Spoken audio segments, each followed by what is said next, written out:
നമസ്കാരം. ഒരു കൈ കൊണ്ട് തലോടുകയും മറുകൈ കൊണ്ട് വാളോങ്ങുകയും ചെയ്യുന്ന പ്രകൃതമാണ് പലപ്പോഴും ട്രംപ് ഇന്ത്യയോട് കാണിച്ചിട്ടുള്ളത്. മോദി അടുത്ത സുഹൃത്തെന്നും ഇന്ത്യ ഏറ്റവും പ്രിയപ്പെട്ട രാജ്യമെന്നും വിശേഷിപ്പിക്കുമ്പോഴും ഇന്ത്യക്കെതിരെ അണിയറയിൽ ട്രംപ് പറഞ്ഞതും മെനഞ്ഞതുമൊക്കെ ഇന്ത്യയെ മുച്ചൂട് മുടിക്കാനുള്ള തന്ത്രങ്ങളായിരുന്നു എന്നത് ചരിത്രം സാക്ഷിയായ കാര്യങ്ങളാണ്.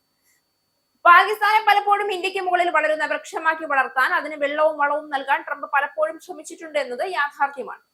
പാകിസ്ഥാനിലെ ബലൂചിസ്ഥാൻ പ്രവിശ്യയിൽ സ്ഥിതി ചെയ്യുന്ന റെക്കോർഡിക് ചെമ്പ് സ്വർണ്ണ ഖനിയിൽ 1.3 ബില്യൺ ഡോളർ നിക്ഷേപത്തിന് ഒരുങ്ങിയിരിക്കുകയാണ് അമേരിക്ക.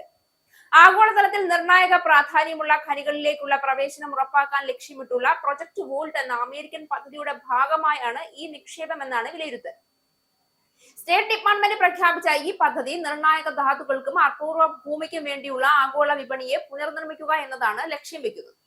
ബലൂചിസ്ഥാനിലെ ചഗേ ജില്ലയിൽ സ്ഥിതി ചെയ്യുന്ന റെക്കോർഡിക് ഖനി ലോകത്തിലെ ഏറ്റവും വലിയ ചെമ്പ് സ്വർണ്ണ ഖനികളിൽ ഒന്നായി കണക്കാക്കപ്പെടുന്നു.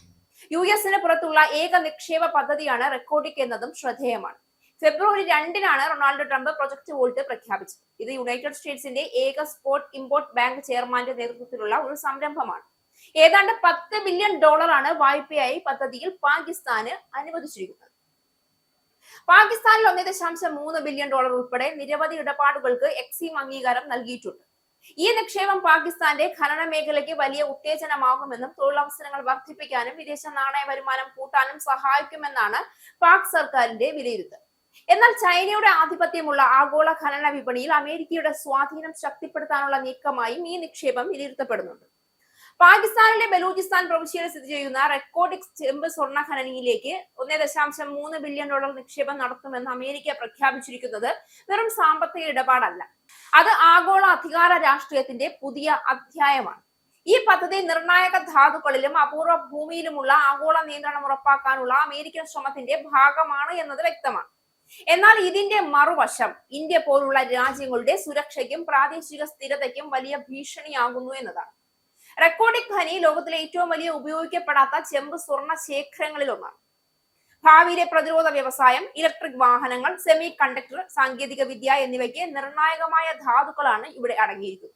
ഈ വിഭവങ്ങളിലേക്കുള്ള പ്രവേശനം ഉറപ്പാക്കാൻ അമേരിക്ക ശ്രമിക്കുന്നതിൽ അത്ഭുതമില്ല. പക്ഷേ ആ ശ്രമം നടത്തുന്നത് ഏത് രാജ്യത്തെ ശക്തിപ്പെടുത്തിയാണ് എന്നതാണ് ചോദ്യം. രാഷ്ട്രീയ അസ്ഥിരതയും സൈനിക സ്വാധീനവും ഭീകരവാദ ബന്ധങ്ങളും നിറഞ്ഞ പാകിസ്ഥാനെ ഇങ്ങനെ സാമ്പത്തികമായി ശക്തിപ്പെടുത്തുന്നത് ദക്ഷിണേന്ത്യയെ കൂടുതൽ അപകടകരമായ മേഖലയാക്കുകയാണ്. റഷ്യൻ എണ്ണ വാങ്ങുന്നത് വഴി റഷ്യയെ ഉക്രൈനെ ആക്രമിക്കാൻ ശക്തിപ്പെടുത്തുകയാണ് ഇന്ത്യ ചെയ്യുന്നത് എന്ന പേരിൽ ഇന്ത്യക്ക് വലിയ തോതിൽ താരിഫ് ഏർപ്പെടുത്തിയിരുന്ന അതേ ട്രംപ് തന്നെയാണ് ഇന്ത്യക്കെതിരെ പാകിസ്ഥാനെ ഇത്തരത്തിൽ ശക്തിപ്പെടുത്തുന്നത് എന്നത് ഇവിടെ ചേർത്ത് വായിക്കേണ്ട മറ്റൊരു വസ്തുതയാണ്. ഇന്ത്യയുമായി തന്ത്രപരമായ കരാറുകളും പ്രതിരോധ സഹകരണവും ഒപ്പിടുന്നുവെന്ന നാടകീയ സൗഹൃദം കാട്ടുന്നതിനിടയിലാണ് അമേരിക്ക, പ്രത്യേകിച്ച് ട്രംപ് നയിക്കുന്ന രാഷ്ട്രീയ ധാര പാകിസ്ഥാനെ വീണ്ടും ശക്തിപ്പെടുത്തുന്ന നീക്കങ്ങൾ അണിയറയിൽ നടത്തുന്നത്. ഇന്ത്യയെ സഹായിക്കുന്നു എന്ന പ്രതിച്ഛായയ്ക്ക് പിന്നിൽ ഇന്ത്യയെ നിയന്ത്രണത്തിൽ നിർത്താൻ പാകിസ്ഥാനെ ഒരു ആയുധമാക്കി മാറ്റാനുള്ള പഴയ തന്ത്രം വീണ്ടും ആവർത്തിക്കുകയാണ് ട്രംപ്. ചരിത്രം നമ്മെ പഠിപ്പിക്കുന്നത് പാകിസ്ഥാനിലേക്ക് ഒഴുകിയ അമേരിക്കൻ ധനസഹായവും സാങ്കേതിക പിന്തുണയും പലപ്പോഴും ഇന്ത്യക്കെതിരായ സൈനിക ശക്തി വർധനവിലേക്കാണ് വഴിതെളിച്ചിട്ടുള്ളതെന്നതാണ്.